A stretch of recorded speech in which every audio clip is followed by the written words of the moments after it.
Western psychologists say that if you can forget yourself, if somehow you can do it, then you'll be happy. Whereas the gurus from the East, the Eastern Sadgurus, says that this is not an option.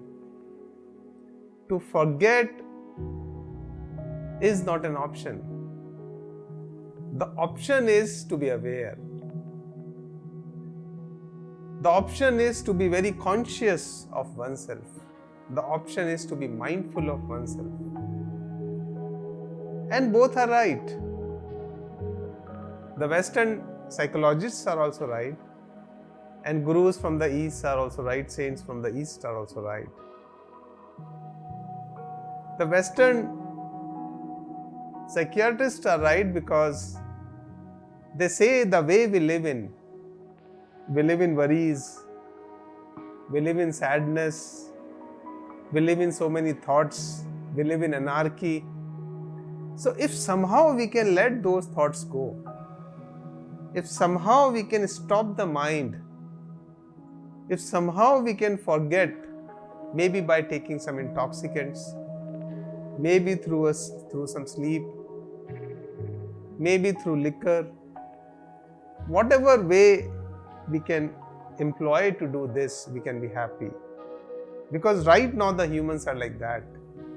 Our whole life is full of worry, and this can be done. But Eastern saints go on to say that this is not an option. The option is to be very aware, and then there is a problem there.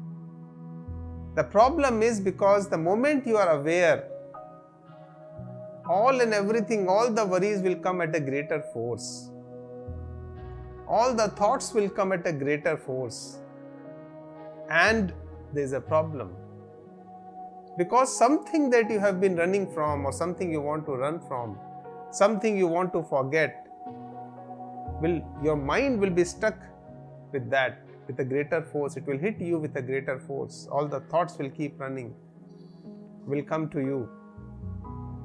But this happens in the initial case. So initially there may be problem with what the Gurus say, the Sadgurus says. And what the psychology says from the West seems to be true. It is like saying that somebody has a cancer and you give him morphine, and the pain will ease for a moment or for some time, and you can be happy. But what if the morphine effect has gone out? The pain will return with a greater force, and that is what has been happening. People have been taking liquor, people have been taking LSDs, people have been going to bars, and then they come out dancing. But how much or how long does this dance last? That is a problem. And when all the worries return, it returns with a greater force.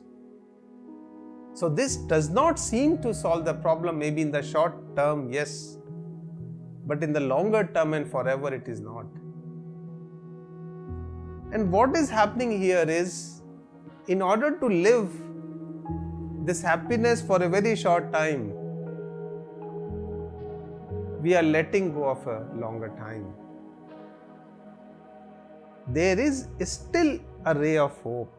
There is still some time or some light.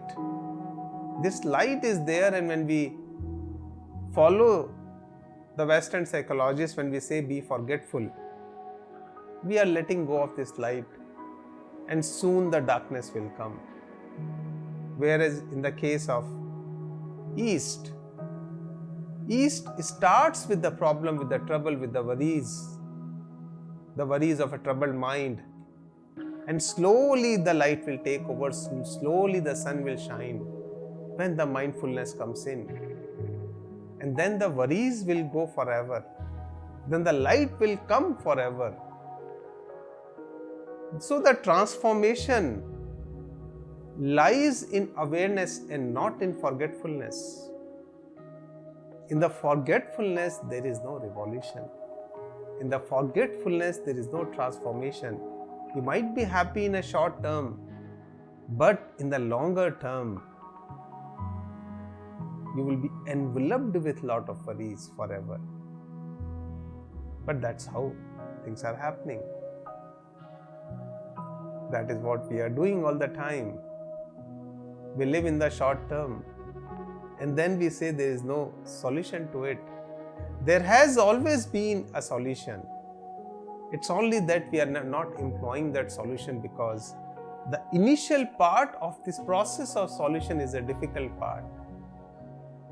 When you sit in a meditation, when you sit in a pratyahara, the thoughts will hit you with a greater force to start with, and then the worries are more, the troubles are more, it seems. But slowly the worries will go, slowly the troubles will be over, and then the light, and then the transformation, and then the enlightenment. So this is the process. You can follow both the process. You can either follow the process of West, or you can follow the process of East. The process of West also works, albeit in a short term, albeit for a short time. The process of East works for a longer time, for forever. In the first process, the mind is forgetful. The intoxicants have taken over. The LSD has taken over. But what happens when the effect wanes?